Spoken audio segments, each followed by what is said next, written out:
this is Eva from Septentrio. In this video, I'll show you how to configure the mosaic module to receive corrections via NTRIP.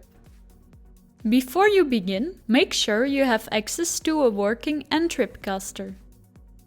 Open the web interface of the mosaic. Make sure the receiver is configured as a rover with RTK enabled. First, I'll show you how to check this. Go to GNSS and select Position.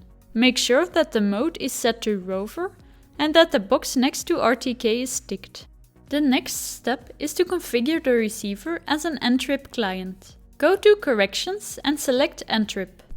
In the NTRIP settings box, click on New NTRIP client.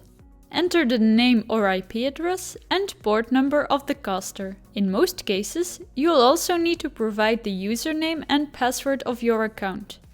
If the caster ID is correct, a table should be available from which you can select a mount point. Don't forget to click OK to apply the changes.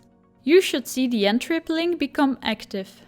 In addition, the corrections icon in the status panel should show incoming corrections, and the position mode should now mention RTK fixed.